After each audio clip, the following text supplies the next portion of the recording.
Evolutionary Underground, episode 22. We have a fun one coming for you. Summer Arnold Arms and Abs.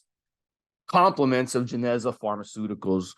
Great brand. So in this one, we're going to go overall and explain some really great ideas, some cycles, some compounds that we really like and that Arnold really liked back in the day to build those classic Arnold arms and that tight waist and get those nice abs popping out.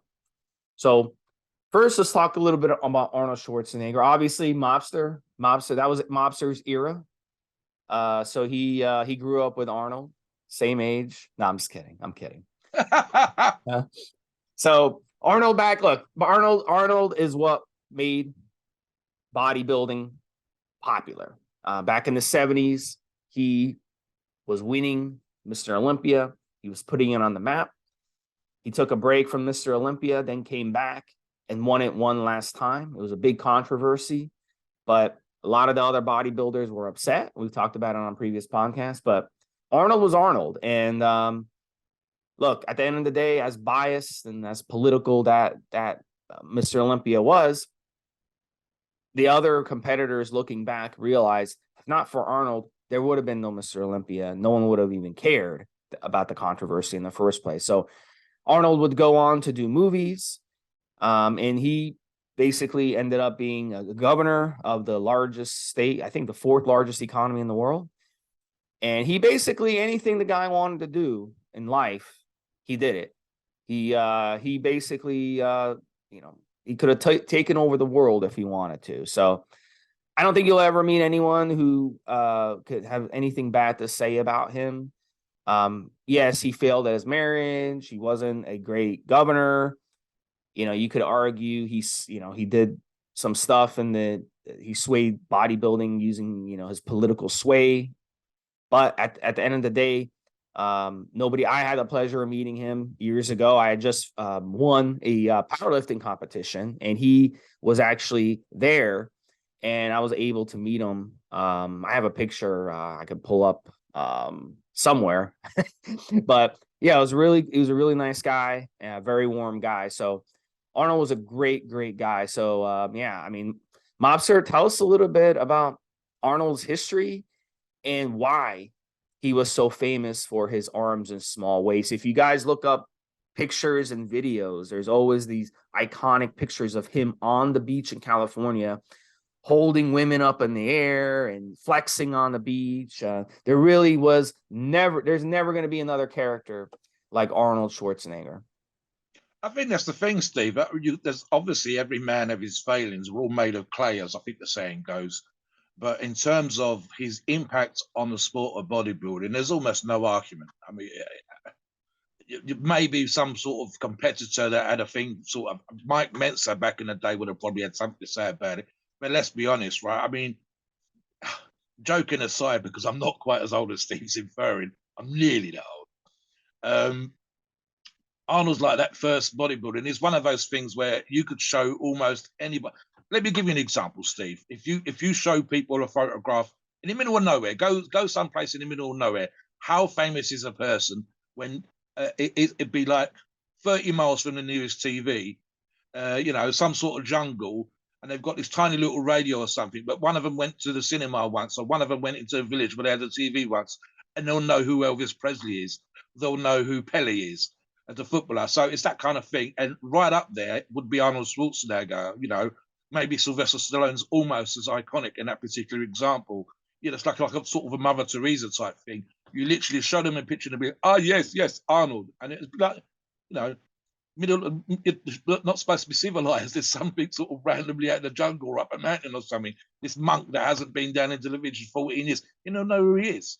Just from his movies, but it's just the whole impact. And when it comes to bodybuilding, you literally don't have to say Arnold's surname. So there's that. Right, what about the whole arms thing? Let me get into Arnold's great talent when it comes to his stomach, when it comes to his abs, was almost because he didn't actually have that great of a six-pack. I believe Arnold was a little bit like myself. When I was super lean when I was younger, I had a split biceps. Literally, you could see both heads of the biceps. I was that lean. And Arnold, as lean as I was when Arnold was at his best, which was, I'm going to say, the early to mid 70s, the leanest he got was the same as me, which was a 4-pack, literally the top 2 rows of abs. That's as good as it got. But what he was amazing at, and what some of the classic physique type bodybuilders do now, that is the vacuum in terms of pulling the stomach in so that your waist looks small. Not in his case, overtraining the obliques. So although he could deadlift quite heavy, if you never saw him, there's probably only maybe 3 or 4 photographs of him deadlifting. I think one of those before he was even into bodybuilding. So he never thickened up the waist. And he had a great way, and this is what I was really getting at, of posing in such a way as to accentuate the width of his shoulder, the breadth of his lats, and at the same time making your eye was drawn to the waist because it was like that amazing V-taper. And how he did that, especially, was a very famous pose for Arnold, is the 3/4 back. Now, what about the actual exercises? I want to get a little bit into the exercises, but let's touch on something else just before we go as well. Arnold actually at one point even promoted the Mr. Olympia. I think he did a couple of those with Jim Lorimer when they had it a couple of times in Ohio or there or thereabouts. He also won, funny enough, in my country over here, both the amateur 1 year, I believe he was 21 years of age, amateur Mr. Universe, and then a year or two later come back and won the professional Mr. Universe. And I think he's also got a Mr. World title. At the time, until the Ronnies and the Phil Heaths and the like came along, it was one of those, is anybody ever going to beat Arnold's record of, in total, 7 Mystery Olympias? As you say, the controversial one, even then, his ability to command the audience, his ability, his influence even over the judges. And he was also, and I've actually done a little bit this myself when I've been in strength competitions, he's psyching out of his opponents. He will get inside your head. There are video clips of him mimicking the poses of his competition. So he could do their posing routine and his own posing routine. He would say something to you and fuck you up, so to speak, mentally, and then come out and act like a competition. And let me give you one more example. And this is an absolute classic.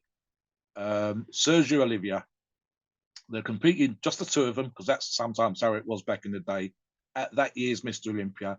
And the judges are having a hard time picking out the absolute freak monster that was Sergio versus this classic looking bodybuilder that was Arnold. But how crafty is Arnold? The both of them are exhausted. They're waiting for the judges to give them a break and come to a decision. And Arnold whispers to Sergio, are you tired? Yeah, he says, I'm tired too. We should just go and let them get on with it. And Sergio goes, okay, and walks off. And Arnold hesitates for a second, turns to the judges, turns to the crowd, raises his shoulders and puts his hands out as if to say, I don't know what's going on. Does one more pose. The audience goes crazy. They all start shouting Arnold, and Sergio's already off stage, looking like he's decided he's lost. This, the stagecraft, the competition, the craftiness of the man was just otherworldly. And if you're a bodybuilder, especially if you're a 70s or an 80s or even a 90s bodybuilder, but even now, you can learn so much from what he's done and how, especially, and you and I are doing this right now, Steve, as we do this podcast, how you take your passion for the sport of bodybuilding and your competitive nature as a Mr. Olympia, and you tally that, as you said earlier on, into acting, into politics, into so many different things. One more little story before we get into the training, Steve. He was one of probably the first bodybuilders to do well being interviewed on TV, being interviewed in the newspapers or on radio and whatever else. And here's an example. He was interviewed way, way back in the day by the very late, but at the time incredibly famous reporter, on TV reporter, Barbara Walters. And he comes on, Mr. Confident as always, and sits down. Thank you very much, Barbara, for being here, etc., inviting me and so on. And she immediately goes for the jugular and asks him about steroids and whether he used steroids. And he turns to her, gives her the big Arnold, at that time, toothy-spaced grin, and says, of course, but only under the auspices of the doctor. And immediately sort of takes control of the situation. And she's expecting him to be all like, I don't know what you're talking about. It's all drug-free. We wouldn't do drugs, etc. So he's just owned it straight away, takes control of it. and just does it. And if you've ever seen him on the TV since, even now, Steve, he's one of those guys that walks on, affable in front of the audience goes crazy, he smiles, he's soaking it all in, enjoys the fame, sits down, gets super comfortable straight away, relax straight away, and just like the best buddies ever, even if they've only just met with the interviewer. And that sort of character and that charisma is something that, I mean, as great as bodybuilders we've admired over the years, I think none of them have that charisma. And that's probably the one thing, the outstanding sort of facet that he has above everybody else. Let's talk about the training. So, Arnold Arms. Why is Arnold Arms famous? He actually had two different shaped biceps. One was a peak, which is variously described as mountain-like shaped, and the other one was kind of flatter, so a shorter head bicep and a longer head bicep. And if you have a close look at the photographs, he was always twisting ever so slightly away to accentuate the one with the peak at the front and to sort of not let your eye be drawn to the one that was sort of slightly flatter. Both great. A pair of arms without the difference would have been great, just the same. But there was that slight difference that was noticeable, so he was great posing it. What about the actual training? One of the things that springs to mind, and I've double checked because obviously no bodybuilder does the same goddamn routine all the time, guys. So what I'm going to give you now is a soundbite. It is a time and a place back in the 70s when he was training, and this is one of the kind of things that he was doing at the time. Let me just bring that up so I can talk to you about it while we're doing this podcast. Incline dumbbell curl. Now that's when you're sitting down on an incline bench and you allow the arms to hang down at the side. What does that do, guys? It stretches the bicep at the bottom position, especially if you let your arms go almost all the way to the bottom, but not quite to the dead stop position. And if you keep your arms back while you're sitting on the incline bench and then bring your arms up, it's kind of like a concentration curl at the top, Steve. So you get a great contraction, which in Arnold's case would really work that peak. This would be combined with tricep press downs, and both of those are sets of 4 times 8 to 10 reps.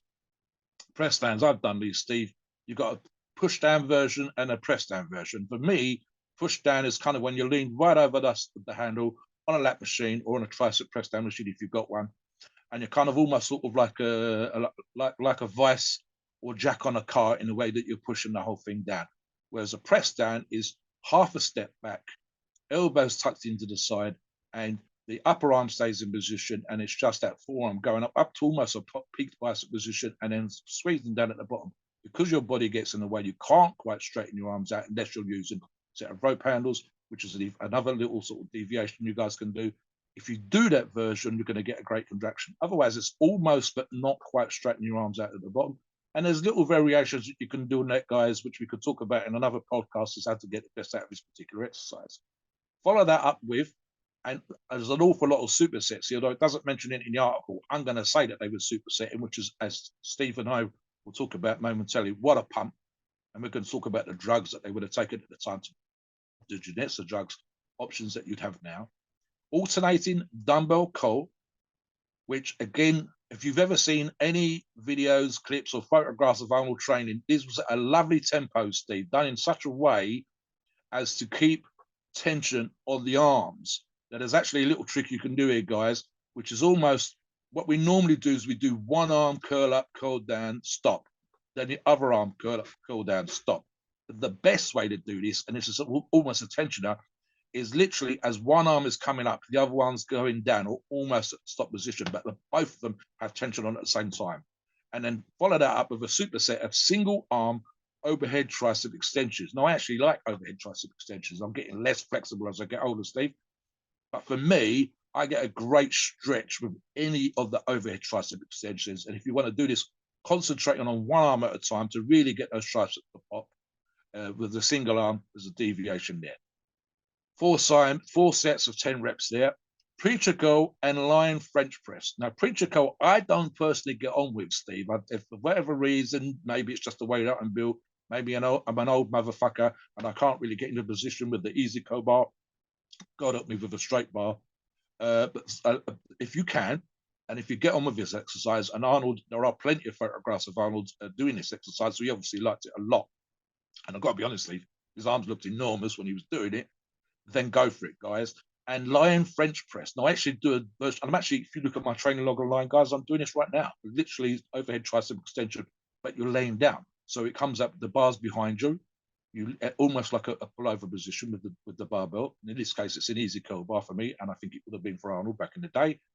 And then straighten your arms up. So you're not bench pressing it. You are. It's literally a tricep movement, and for me, and I believe this would have been the case for Arnold, this was a bulker. This is a big, all three heads of the tricep. If you go like the tricep extension, you're really working on the outer head, the one that you can see. Whereas a French press, especially if it gets loose towards the end, is a bulker. And then finally, it's 4 sets of 10 there, guys. And then finally on this, actually, it's not finally, it's even more, Steve. So lots of exercises here. 5 to 6 exercises wasn't uncommon.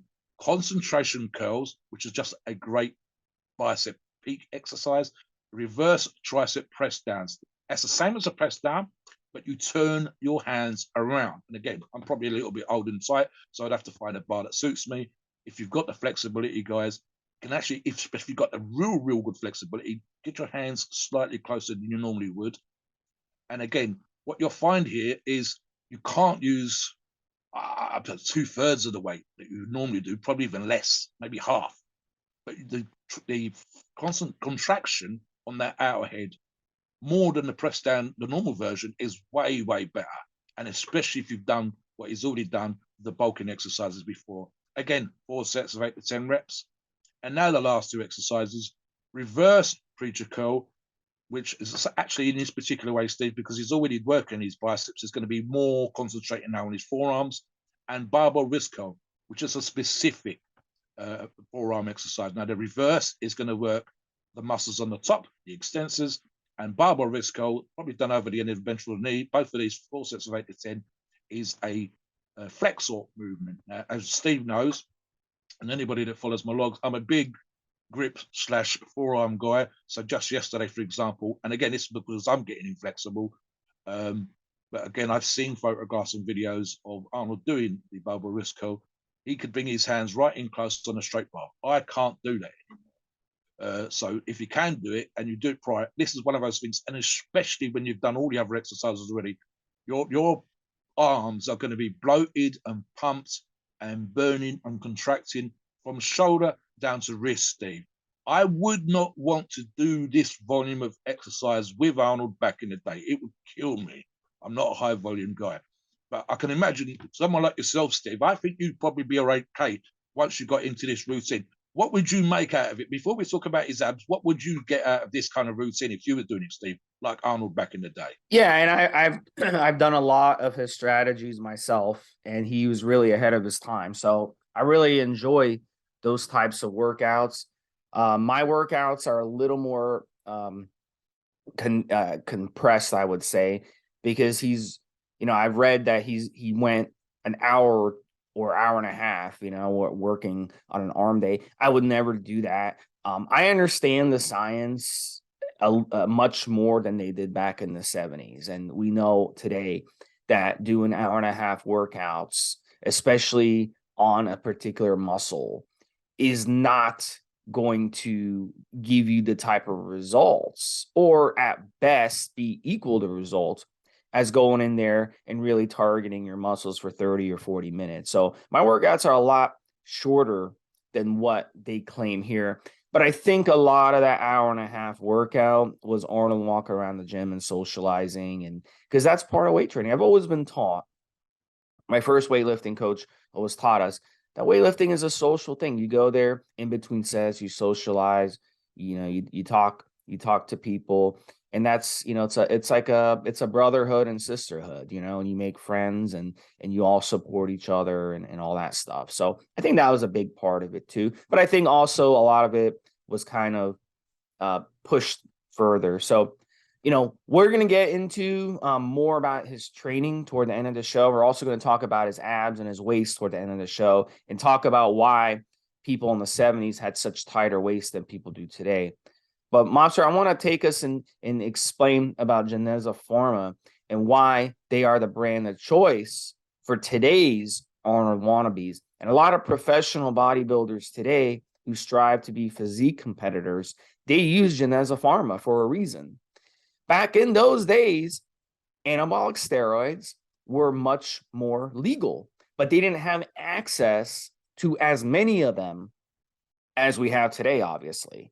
So if they weren't being produced by a pharmaceutical company, they didn't, obviously they couldn't have access to them, right?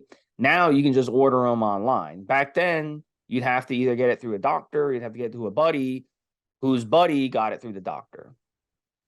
So we're going to get into it.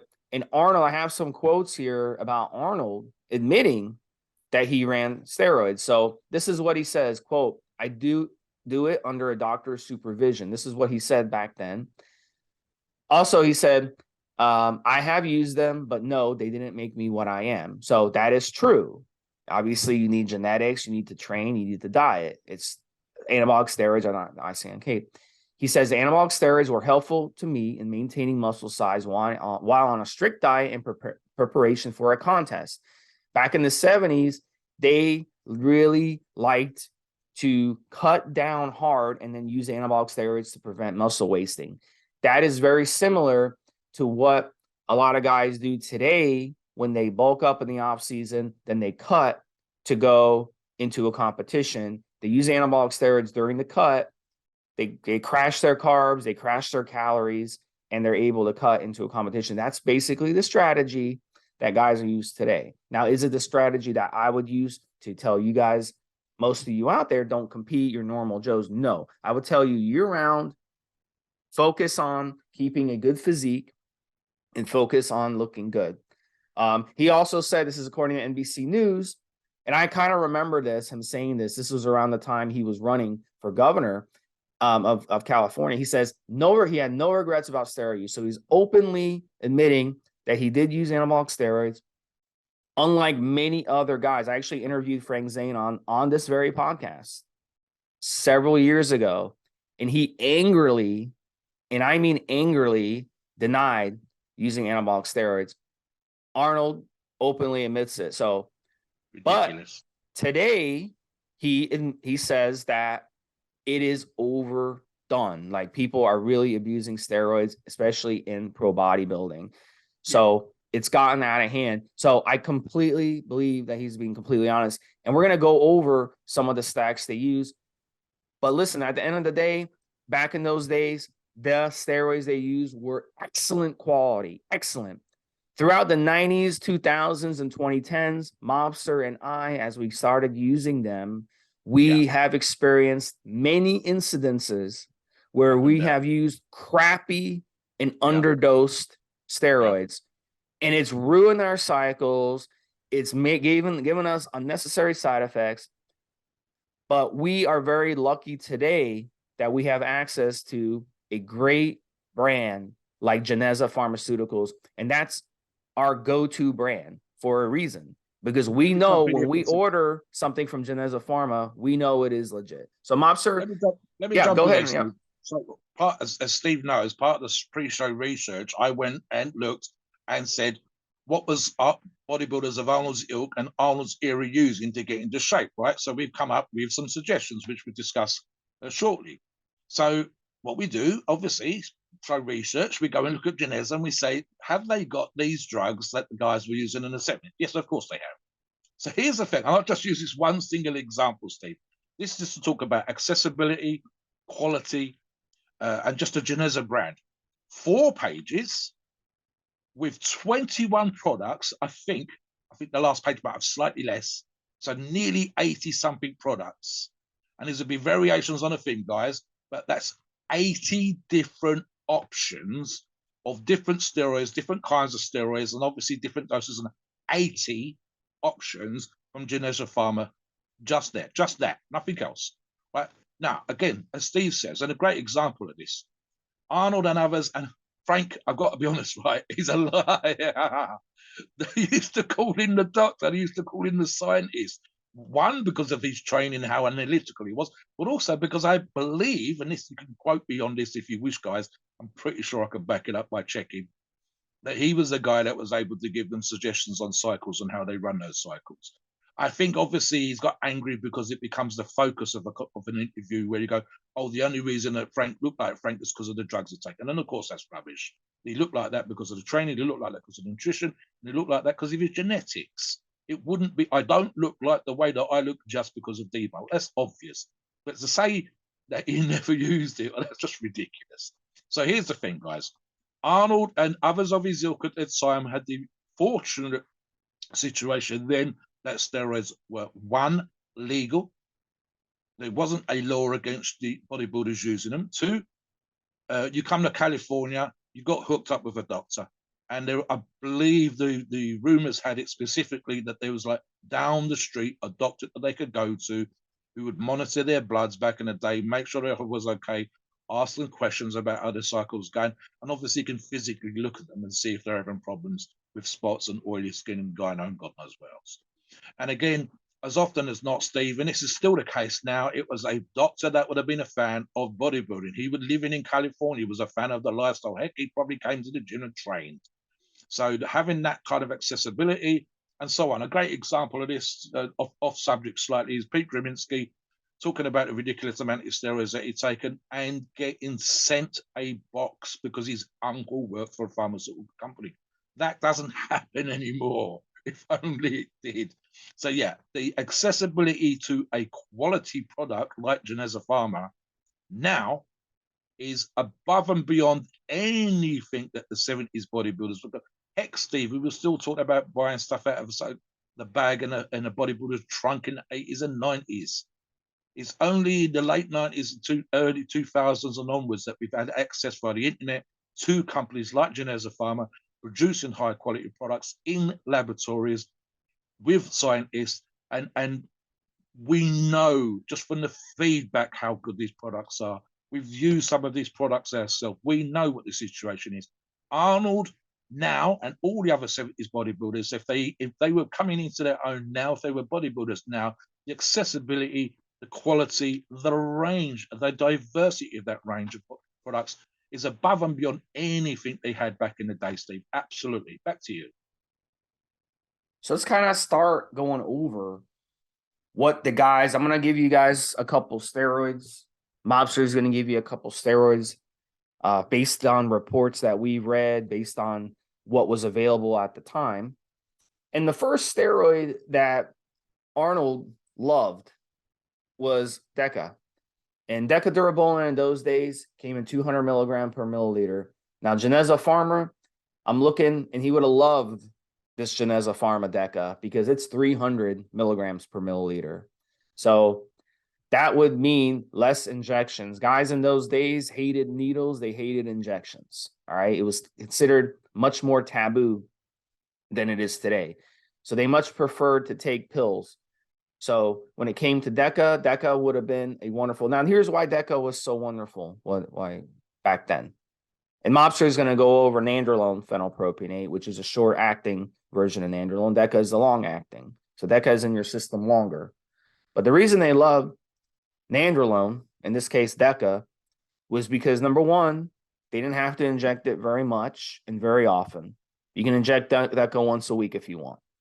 So if it's 200 milligrams, what they were using in those days, in this case with GP 300, you can inject 1.5 cc's of GP Deca 300, and you're good for the week. That's it. Once a week, that's it. Good to go. You don't have to worry about chasing after, remembering to take pills and all that crap.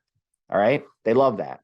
Number two, it didn't aromatize very much compared to testosterone. A fifth as much as testosterone. So they love that. Remember, in those days, they couldn't get an anti-estrogen. They weren't around yet.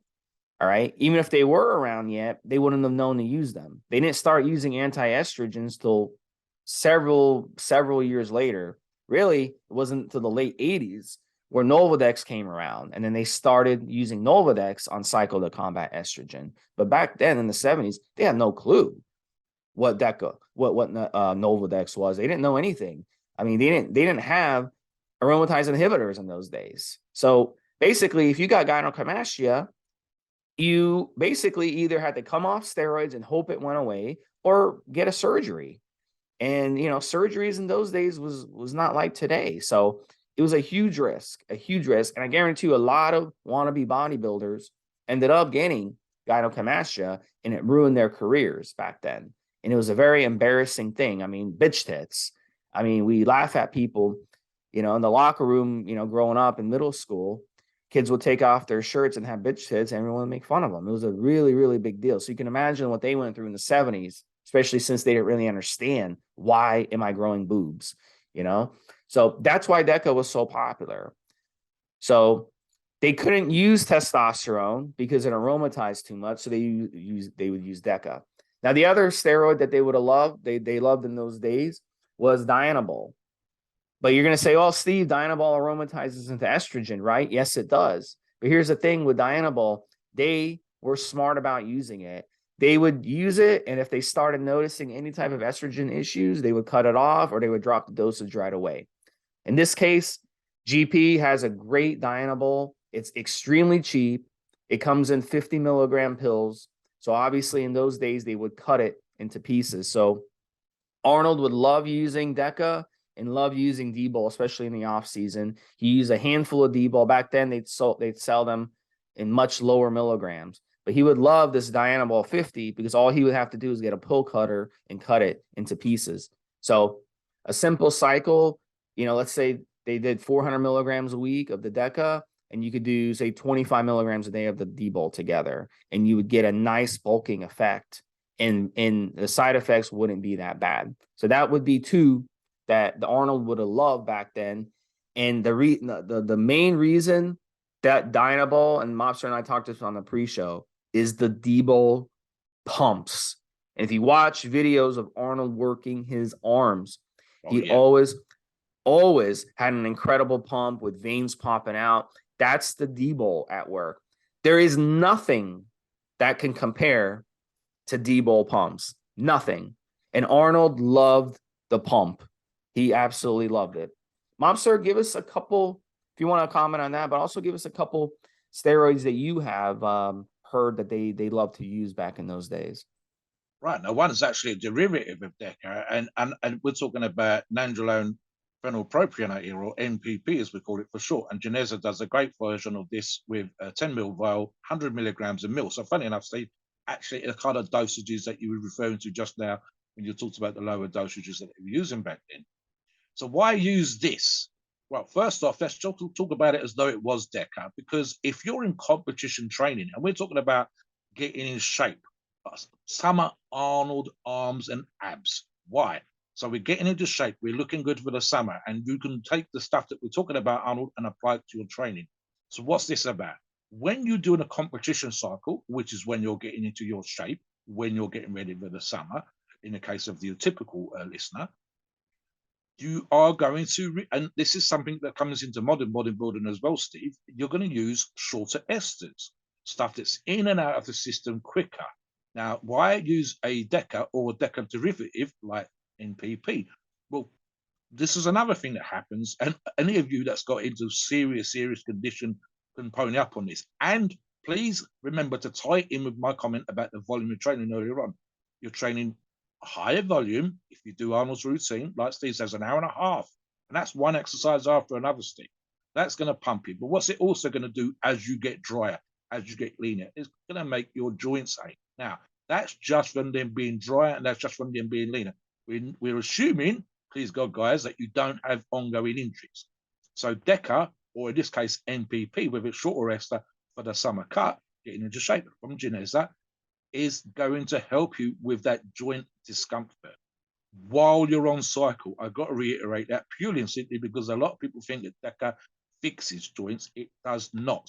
You are comfortable while you're training, you're comfortable while you're using it, but if you're still pounding the hell out of your joints, they will feel sore after because you haven't fixed the issue, you've just masked it. But again, this is us using medication to get ourselves into shape, to look good for the beach, to be ready for the summer, versus going and getting some kind of therapy or stopping us doing stupid stuff in the gym. At the end of the day, guys, it's a tool. And so NPP here, as I say, specifically is a shorter ester, a faster derivative of DECA. And it's, as I'll read the description here, Steve, saying great for tested bodybuilders and athletes because it's in and out your system quicker. But again, for me, in this example, it's the difference between using DECA in the off season, which I can see quite easily, and then using it in summer training for our listeners, or in Arnold's case, getting into shape for a competition. Because as Steve knows, especially when it comes to competition shackles, we're going to move stuff around, we're going to do different things. Now, what else? On my list here, Steve, we're looking at also, for example, Winstrol. Let me bring that up while we're talking.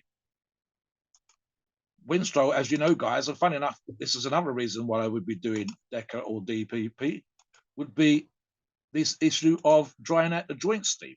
There's an argument to be made for this particular drug. And again, it's a great drug. Geneza does one. For example, I'm just looking at the oral version here, Steve, 10 milligram pills. And again, funny enough, the lower dosage pills, as Steve referred to when he was talking about the depot, we have accessibility now. But back in the day, they had a lot of their medication, the pills as well as the injectables, it came from pharmaceutical companies. And because it was being used for medical conditions, a lot of them was like 1 and 2s and 5s and 10s. So that was extremely common versus the 20s, the 30s and 40s and 50s, and even 100 milligrams that we can get in pills, never mind the injectable, Steve. So what happens sometimes with Winstrol is that you dry out. This is precisely what you want it for. And again, you go for that great Geneza Pharma option. But that's why I would also use a DECA or an MPP, because you want that kind of lubricated feel to your joints. But it's a great conditioning drug there, Steve.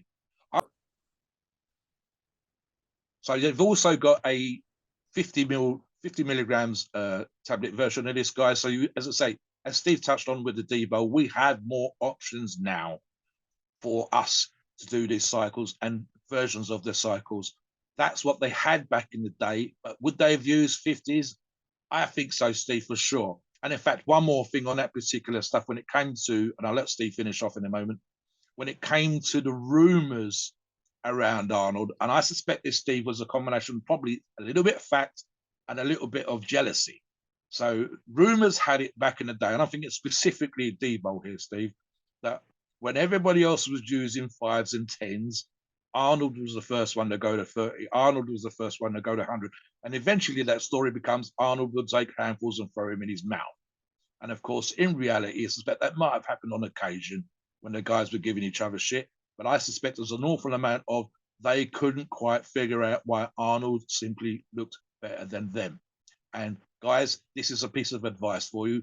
And before we get into the ab training and obviously following the pharmaceuticals and finish off, it's because he had great genetics, and because even as Steve said, when they were in the gym socializing and bullshitting and yanking each other, training, jibbing each other, when they stopped, training was super intense, full on. We've all seen the videos, we've all seen the clips, goofing around 1 minute and then head right back in the game, as we say here in Wales, head on, right back on a few seconds later, and absolutely concentrating 100% on what they're doing. And again, you're around, Steve, surrounded by champions. So talk about Provara now, Steve, as the sort of drug that are also. Yeah. So we're gonna, talk about. There's a couple more I want to talk about. Besides Proviron, there's also another one that he really, really love, and Arnold really love. And these are great for the waist, for the abs. These are cutters. These are ones that Arnold would have used going into competition. And these are ones that guys absolutely have loved over the past 50 years. First one, as Mobster mentioned, the GP Proviron 25. Now, Proviron by itself, it's not really going to do much except harden you up a little bit. But when you stack it into a cycle, they absolutely loved it. It's an absolute must to use Proviron if you're using any type of nandrolone. So whether it's what Mobster mentioned, the NPP version of nandrolone, nandrolone phenylpropionate, or you're using the decadurabolin version of nandrolone, which is nandrolone decagonate, you want to use a Proviron with it. Proviron is a DHT derivative, straight DHT derivative. It's going to offset those nasty decadic risks of using a nandrolone, because it's going to help balance your dihydronandrolone with dihydrotestosterone. So it's all about balancing the body. They always, the guys back then who were in the know, which Arnold was, they knew to use Proviron with nandrolone. They knew it worked. They knew it helped them. They didn't quite understand the science at the time. Maybe a couple of them did. Maybe Arnold did. I don't know. But maybe a doctor sat down with him who was really, really smart and ahead of his time and explained to him why you should run Proviron with an androlone. I don't know. But most of the guys had no clue. Even today, some of the guys who were around back then, you watch their videos, they have no clue about this. All they know is just stick steroids up their butt and go work out, and they would get results. But Proviron is an absolute must. So they would use anywhere from 25 to 50 milligrams of Proviron, and they loved it, especially going into a cut and especially when using any type of nandrolone. The other one they love, Mobster, is Primobolan. Now, back then, because they didn't have access to anti-estrogens, as I ranted about earlier, they wanted something that they could run for a long period of time at a high dose and not have to worry about getting gynecomastia or water retention or any of that stuff. Primobolan is perfect for that, and it would have been perfect in those times. It's not a cheap steroid, and that was another advantage over your competition, because if you could afford to get Primobolan, as Arnold could afford to run a lot of Primobolan. In fact, the reports that I've seen have him running 700 milligrams a week of Primobolan, which it would have been an extremely expensive cycle. And even today, it's an extremely expensive cycle. But that gave him an advantage over his competitors who didn't have sponsorships and didn't have money. And these guys were trying to break into bodybuilding. They couldn't afford to use Primo. So he had the advantage. So GP Prima, it's spelled Prima, not Primo, but Prima, and it's 100 milligrams per milliliter. It's as good as a Primobolan as you're going to find. Keep in mind, most Primobolan out there is fake. I would say almost all Primobolan back in the 90s and 2000s would have been fake. It'd be very hard to find real Primobolan. GP has a legitimate Primobolan. So that GP Prima 100, if you want to use what Arnold used, do what he did and just inject 1 cc every day. And that would be a lot of injecting, but this is what he did. And this is one of the secrets to why he had such a tight waist. He didn't have any bloat, and he had those cuts to his muscles that, we can dream about in our dreams. But Primobolan was a big reason why. And they loved using Dianabol with Primobolan, a little bit of Dianabol with Primobolan, and then you cut off the D-bol toward the end of your as you get closer to your competition. You stop the D-bol. D-bol's out of your system, no water retention, just looking cut. You go on stage, you flex, all you see is the cuts, and you don't see any water in the muscles. That's what they loved to do back in the 70s, and that's what you can do today if you want to mimic the Arnold arms and Arnold waist. Go ahead, Primo. I'm going to jump in here with the Primo, Steve. In fact, I'll talk about from the product description, and it says, and I quote, seems to work well with calorie restricted diets. In other words, guys, when you're getting into shape. Let me touch on something else, Steve, which I think was one of those rumors from that time, and actually in its own way applies to the modern professional bodybuilder as well, right up to the time just before the TRT clinics made it a different way, and obviously the underground labs like we're talking about here. You're Arnold Schwarzenegger, you are Mr. Olympia, you are a very high-ranking bodybuilder, a pal of Arnold's. You've got accessibility via a doctor down the street. What else used to happen, Steve? This is how great this stuff is. And I think it's kind of living the dream, perhaps, for some of our listeners. Heck, even I've been given stuff for free, as you know. You were given steroids, Steve, by fans. Doctors that were fans, scientists that were fans, people that work for pharmaceutical companies that could get hold of stuff would give it to you. If you're on the up and up, you are paying for it. If you are a wannabe bodybuilder, you're paying for it. If you're starting to make a name for yourself, you're probably going to get deals. You might get even the occasional samples given for free if you start to compete locally or something like this. But if you're Arnold Schwarzenegger or someone like Arnold Schwarzenegger, so as to not have a solicitor banging on my door, people give you stuff for nothing. So here's the situation, I think. Not only, as you said, because he was very, very financially savvy, even at that time, never mind now, would he be in a position of being able to use sponsors having supplements given to him, getting money from Joe, doing other bits of business, making money from, even in those days, from property. But you're also going to be in that situation of, as you say, being able to source. Again, this happens when you're a top professional, much better access to high quality material back then, even if the actual range and number of product is nothing like what Geneza Pharma can offer you now. You still have a greater accessibility to quality products versus the stuff out of the trunk of the car, as I talked about earlier.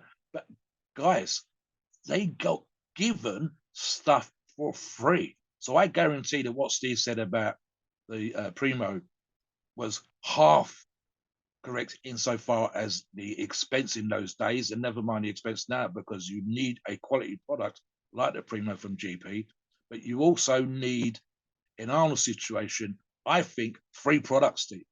So, you know, you're in that situation where the other guys literally can't afford to, don't have the access, and literally you are being given stuff for free that they can't get. So, you know, he has that advantage as the Mr. Olympia, as all of the very, very high ranking bodybuilders, because they would have all had their fans, all have been in that situation. And one more thing, guys, and this is very true of the time.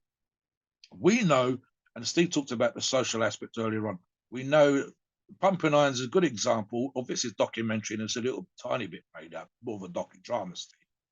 But it was also true in that you had a bunch of competing against each other bodybuilders, all in the same gym, which was true, all going out to eat together, which was true, all driving around and chasing girls and going on the beach and sunbathing together, which was true. So what's also going to be true is that they're going to share sources, they're going to share information. If a person's got a spare vial hanging around and his buddy wants it, they'll sort all of that's going on. And then, like I said, you're going to have people coming up and giving you stuff that are fans. I want a picture with you, I can get this for you. Boom. Go out to dinner, say hi, talk to my girlfriend, some photographs. Boom. Sometimes just stuff sent in the post. That's just how crazy that kind of stuff is. And right up to the 80s, Steve, this kind of thing was going on. And then when the sport blew up again, especially when Arnold started doing the movies, and then you went from, say, maybe 3 million people training to be bodybuilders to 30 million people training to be bodybuilders and hitting the gyms in America, as is the case now, but it's even more than that, then the market just blows up. And that's when Geneza Pharma and companies like Geneza come on board and do the business that they're doing and create the products that, again, as I said, I would love to see, and I know it's actually been done a couple of times, what Arnold would look like now with the accessibility to products like companies like Geneza Pharma producing, and guys, I'd actually say it's cheaper in some ways now, because this is one of the few times where products haven't gone up by the ratio to other things like food, for example, in the 70s versus now, and the cost, and it's actually slightly better now than almost anything else. We should be paying thousands of dollars, not hundreds of dollars, for our cycles, guys. And again, Geneza Pharma is going to give you a solid product, especially when they got deals on, and the reps that sell their products have got deals on, guys. So definitely do that. Let me touch on now, Steve, a little bit about the ad training, because I think it's super important. Guys, why do bodybuilders like Arnold have small waist? I've talked about it earlier on. Vacuums, posing in such a way as to produce the image or perception of a small waist. But here's something else. They didn't get that out of shape. The whole bulking and cutting thing, which was probably 60s and 70s, had kind of gone out of vogue by the time Arnold came along. There are very few photographs of Arnold seriously out of shape in the off-season. There's some great photographs, if you guys want to look him up, of him pumped, probably on Debo like a motherfucker, Steve. Maybe not in competition shape, but looking like almost a modern freaky type bodybuilder, especially with the lighting and so on and so forth. So what we're looking at is food was not binging. Me and Steve talked about this on the pre-show. It's actually kind of bizarre in the way that, I mean, this is the example that Steve and I were talking about. There are photographs from that time of a typical beach. I think it's either a UK beach or an American beach, and almost no one's out of shape. And Steve and I said, if you look at the modern version of that photograph, there'll be a few people in shape, but the great and vast majority of people are out of shape. And yet accessibility to a variety of food from all over the world is as great as it's ever been in history. And yet people are making bad food choices. Now, limited choices back in the day of relatively healthy food made bodybuilders like Arnold and his pals not get out of shape.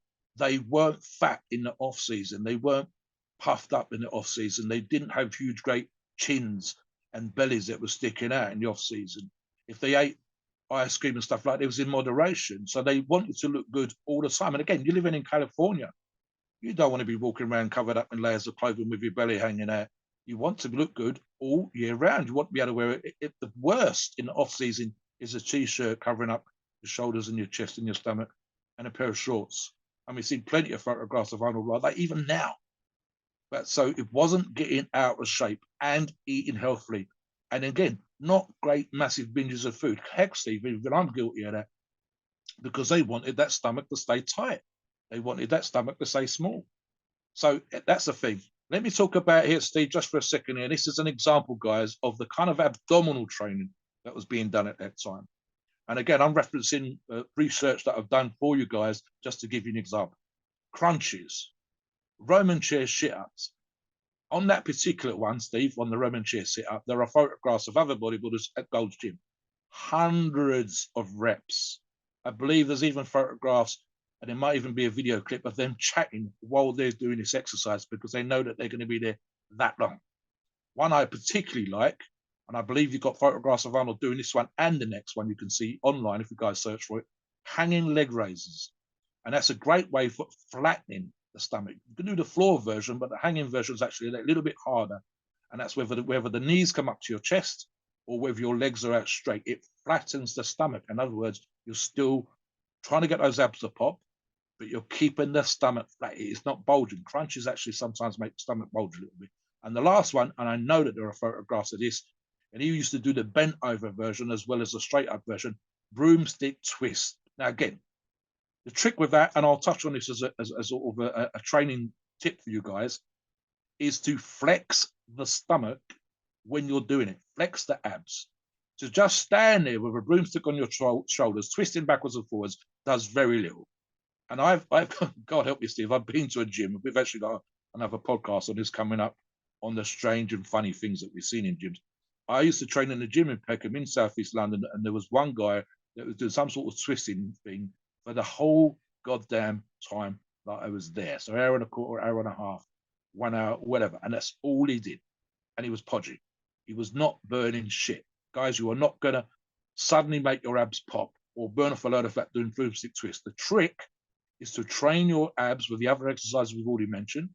And again, they don't mention the reps here. It was just 40, 50, 100, sometimes with the Roman chair stuff, hundreds of repetitions.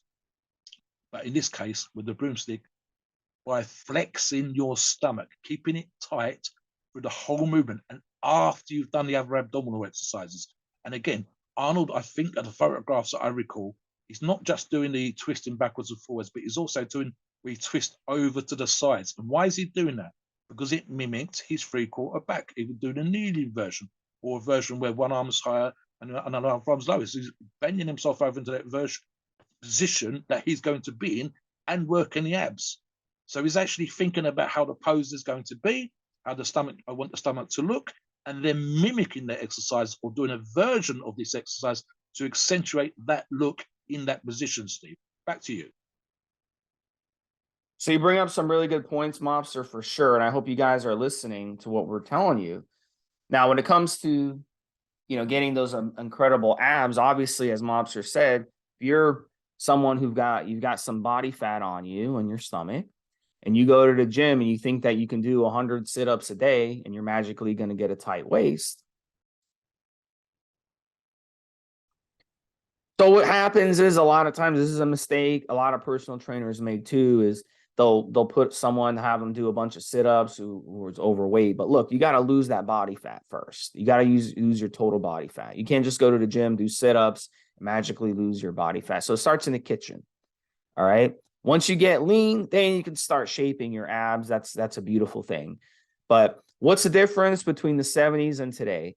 Marketing, food companies, they've made food into a treat. Parents, when they raise their kids, the kids whine for food. The parents want to shut them up. The parents, they have their own lives. They don't really want kids, whatever. Okay. I don't want to be mean about it, but they'll shut the kid up. They'll take them to McDonald's. Here, go to McDonald's, eat your fucking junk food. here's some cereal, here's some sugary foods. Just shut up, you know. I have a meeting in the morning. I don't want to deal with your shit. That's what we've grown up, you know, with that kind of mentality. And as adults, whenever we feel a certain way, we want to go and use food as a treat, you know. And we do the same thing with our pets. When our pets are annoying us, we want to feed them. We want to give them a treat just to shut them up. Leave me alone. I don't want to play with you. I'm busy. I want to watch the show on TV. Here's some treats. Here, go eat this ice cream sandwich. You know, they have ice cream sandwiches now for dogs, and we wonder why our dogs are all obese too, along with us.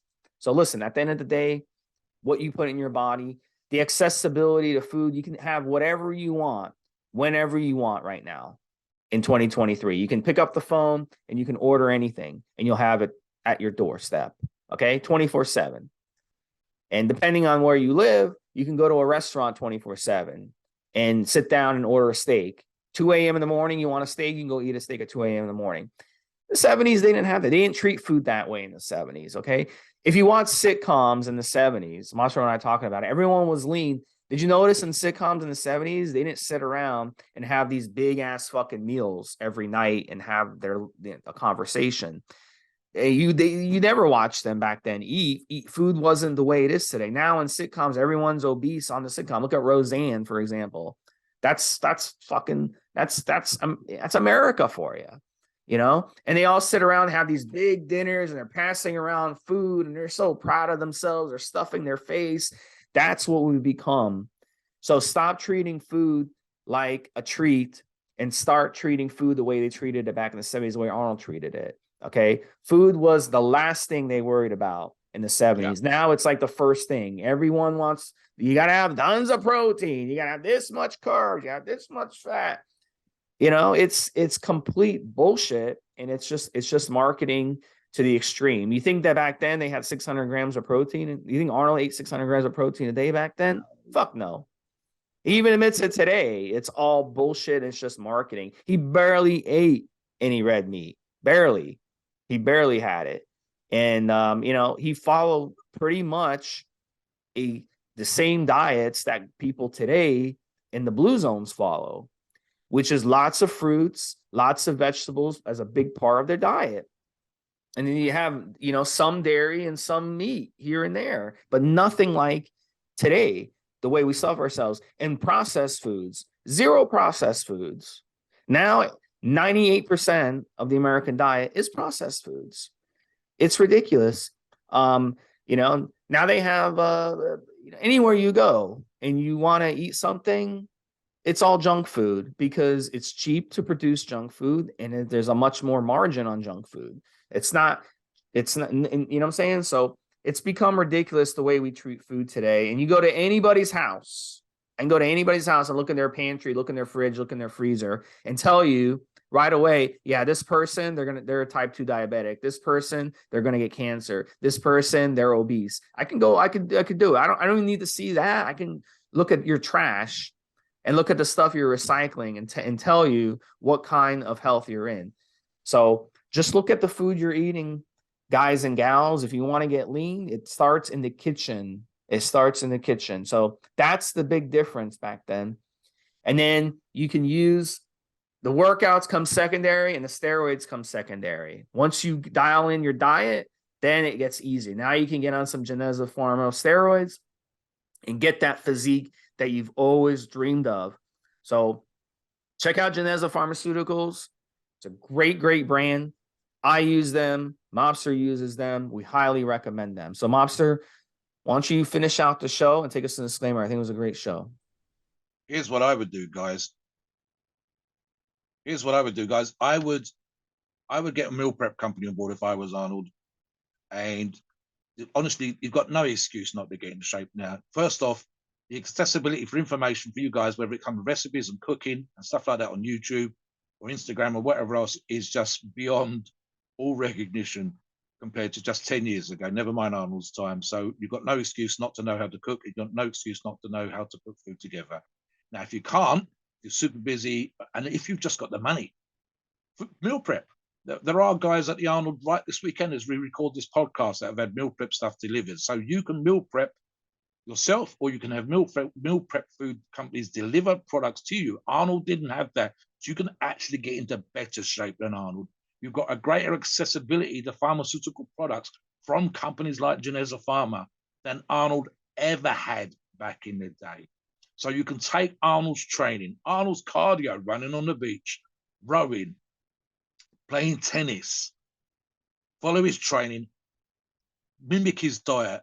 What do I mean by mimicking his diet? The half the ingredients, Steve. If you looked at the food then and looked at the labels versus now, the ingredients are twice as long. The stuff on there that you've never heard of, you have to look it up.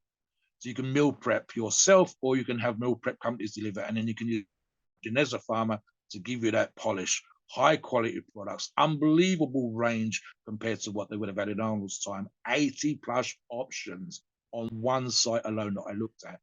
Different versions of stuff and just products that they never even had access to or they never even heard of because it was in another country. You have that now. Do what Arnold did with the vacuums, do what Arnold did to get into shape, and you could well be the next Arnold. If you've got that charisma, if you've got that magic, if you've got that spark, then you could well be that person that takes the sport to another new level. That would be absolutely amazing, Steve. I'd love for that to happen. Please note, we are not doctors and opinions are ours. It is our view and is based on Eric's views and views on the topic. Our podcast of informational purposes and entertainment only. The freedom of speech and the First Amendment applies.